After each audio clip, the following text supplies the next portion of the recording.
Assalamualaikum warahmatullahi taala wabarakatuh.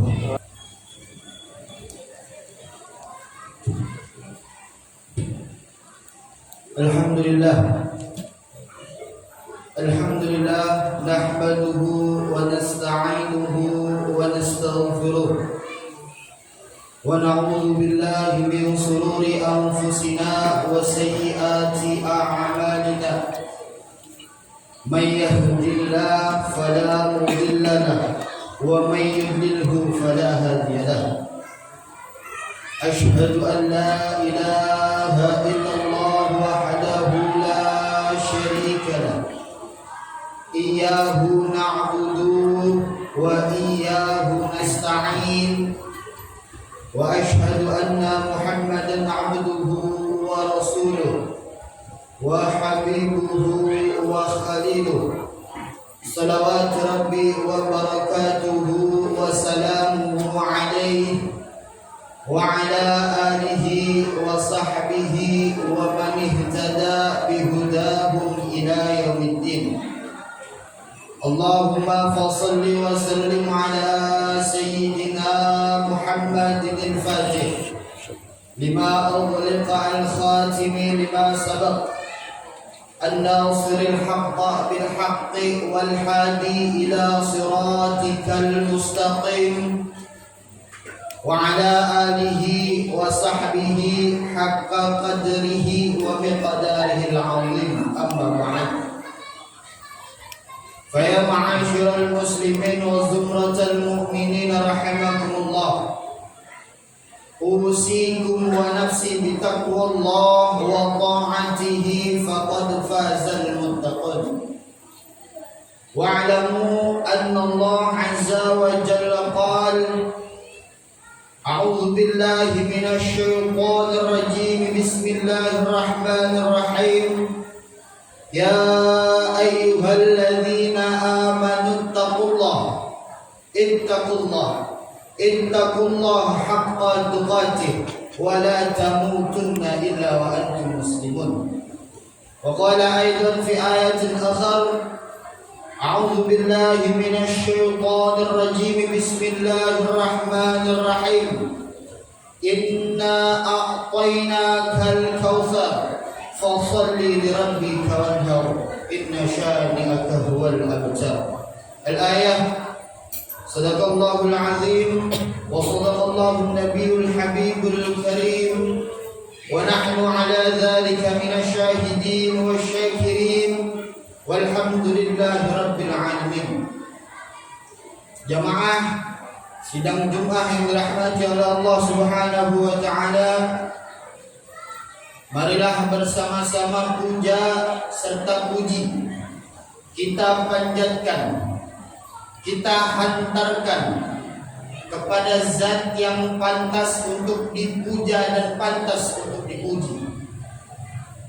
Zat yang maha pengasih yang tidak pernah pilih kasih. Zat yang maha penyayang yang kasih sayangnya tidak pernah terbilang. Zat khalqus samawati wal ardh, zat yang menciptakan langit dan bumi, zat pengatur segalanya, zat yang memberikan kita nikmat-nikmat yang sangat besar, yang mana nikmat-nikmat tersebut menjadi suatu sebab, suatu asbabnya kita dikumpulkan bersama di tempat yang insya Allah dimuliakan oleh Allah Subhanahu wa taala.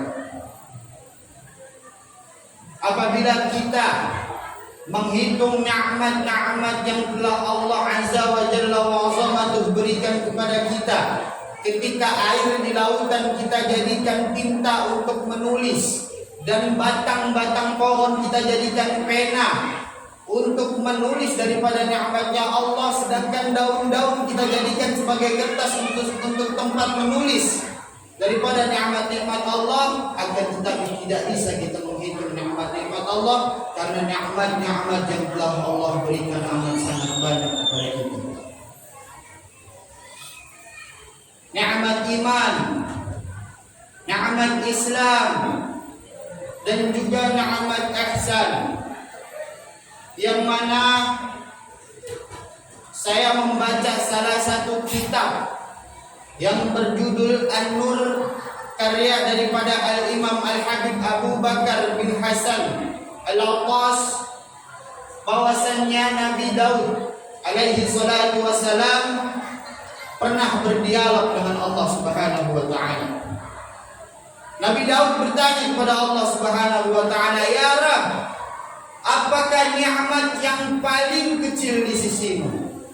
Lantas Allah Subhanahu wa taala menjawab, "Nafas yang setiap hari engkau hirup, nafas yang setiap hari engkau keluarkan dari hidung engkau, itulah nikmat yang paling kecil menurutku."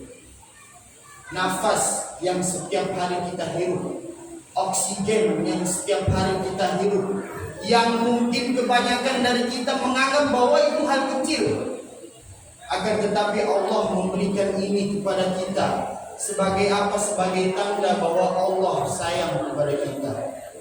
Lantas bertanya kembali Nabi Daud alaihi salatu wassalam, "Lantas apa ya Rabb nikmat yang paling besar di sisimu?"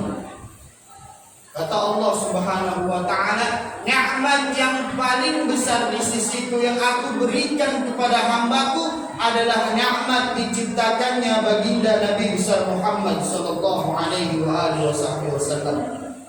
Hadis qudsi menyebutkan, laulaka ya Muhammad ma khalaqtal aflak. Jika tidak engkau, jika bukan engkau wahai Muhammad, ma khalaqtal aflak, maka aku tidak akan ciptakan alam semesta ini. Karena Rasulullah sallallahu alaihi wasallam diciptakan di muka bumi ini rahmatan lil alamin, untuk memberikan rahmat kepada alam semesta.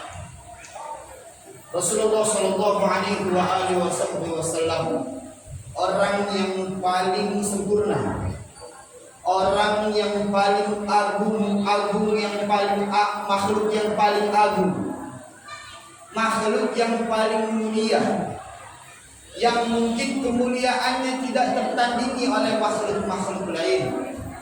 Tugasnya adalah memberi rahmat untuk alam semesta.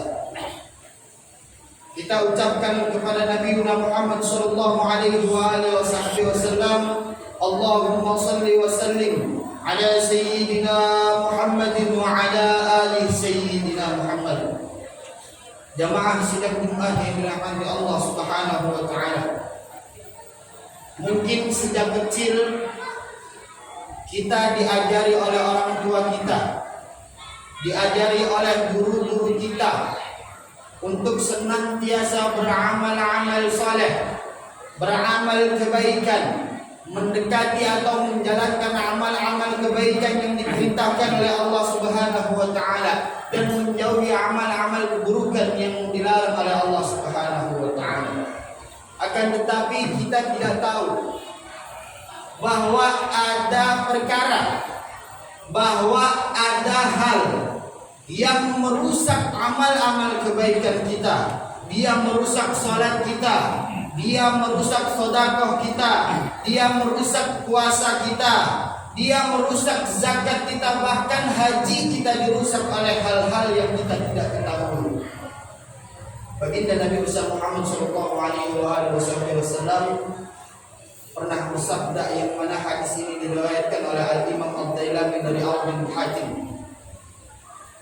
Apa kata baginda Nabi? Salasah asya, ada 3 perkara, ada 3 hal, tuhbitul amal, perusak amal-amal kebaikan, perusak salat kita, perusak ibadah kita, bahkan sedekah kita yang setiap hari kita keluarkan itu akan dirusak oleh hal yang 3 ini. Apa kata baginda Nabi? Yang pertama, al-istighalu bi'uyubil khalqi. Orang yang senantiasa menyibukkan dirinya, orang yang senantiasa menyibukkan lidahnya untuk istighal bi'uyubil khalqi, untuk membicarakan aib-aib sesama pencipta, sesama yang diciptakan. Sudah jelas Allah berkata di dalam Al-Quran, wa ma khalaqtul jinna wal insa illa liya'budun. Apakah Allah menciptakan manusia untuk mencari, membongkar, mencemooh aib sesama muslim?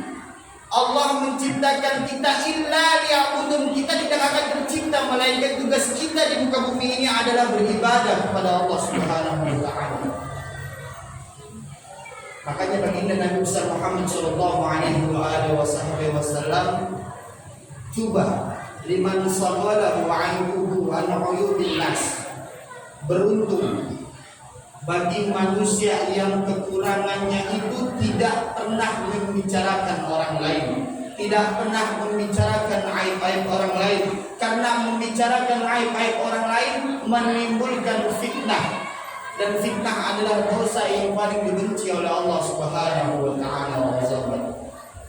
Yang pertama adalah orang yang menyibukkan dirinya untuk menggunjing sesama yang diciptakan. Dan yang kedua yang akan merusak amal-amal kebaikan kita adalah hubbud dunia. Cinta kepada dunia. Cinta kepada dunia sudah include dengan cinta pangkat, cinta harta, cinta kekayaan, cinta keluarga. Padahal Allah sudah jelas menjelaskan di Al-Quran, wa mal hayatu illa mata'ul ghurur. Wa mal hayatu fid dunya illa mata'ul ghurur. Sesungguhnya Allah menjadikan hidup manusia di dunia ini adalah untuk ujian, untuk cobaan. Wala nabluwannakum minal khairi wasyarri. Sungguh Allah telah menguji kalian, Allah akan menguji kalian minal khairi, dari kebaikan, wasyarri, dan dari keburukan. Kita sakit ujian, sehat pun ujian, mati ujian, hidup pun ujian, rakyat biasa ujian, pejabat pun ujian. Seluruh ruang lingkup yang kita kerjakan di muka bumi ini adalah tanggung jawab kita sebagai hambanya Allah Subhanahu wa taala. Rasulullah sallallahu alaihi wasallam tidak pernah mengajarkan kita untuk tidak mencintai dunia. Kata baginda Nabi besar Muhammad sallallahu alaihi wasallam, kerjakan duniamu, lakukan duniamu seakan-akan engkau akan hidup 1000 tahun. Akan tetapi jangan lupa dengan akhiratmu. Lakukanlah akhiratmu seakan-akan kamu akan mati besok. Rasul tidak melarang kita untuk hidup dunia, untuk cinta kepada dunia. Akan tetapi Rasul melarang kita untuk terlalu cinta kepada dunia. Cukup dunia di dalam genggaman kita, tetapi akhirat di dalam hati kita. Itulah jiwa-jiwa orang yang muslimin muttaqin, muslim yang bertakwa kepada Allah Subhanahu wa taala. Dan yang terakhir yang menyebabkan amal-amal kita menjadi rusak, yang merusak amal-amal kebaikan kita, di mana nanti ketika kita di akhirat mencari amal-amal kebaikan, ya Rabb, mana amal-amal kebaikan yang telah aku kerjakan di dunia? Mana sedekah jariah yang telah aku keluarkan di dunia? Mana puasa yang telah aku keluarkan di dunia? Mana salat yang telah aku keluarkan di dunia, yang telah aku amalkan di dunia? Allah menjawab, semua amal kebaikanmu telah engkau hancurkan dengan sifat dan perangaimu sendiri.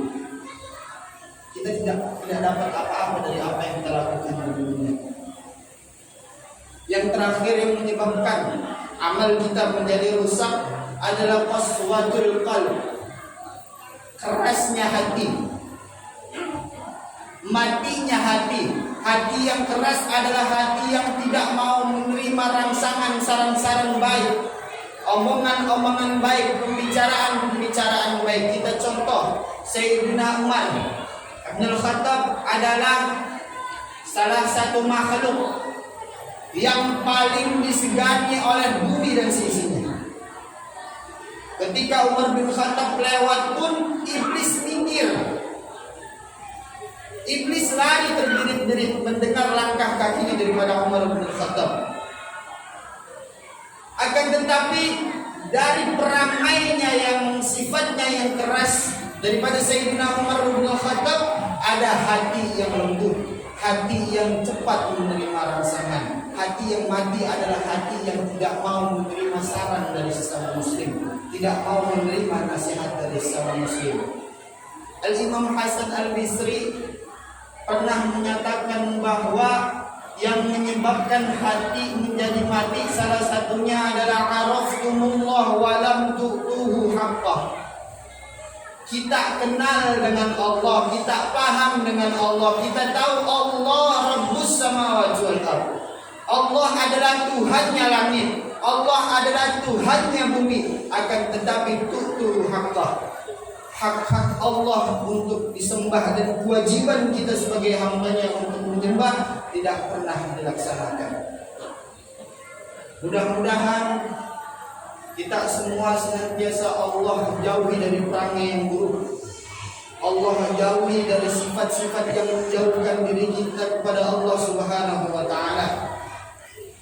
Senantiasa Allah berikan kita hati yang lapang, tubuh yang sehat, umur yang panjang dalam keadaan taat dan ibadah kepada Allah Subhanahu wa taala, dan nanti di yaumul akhir kita mendapatkan syafaat daripada baginda Nabi besar Muhammad sallallahu alaihi wa alihi wasallam.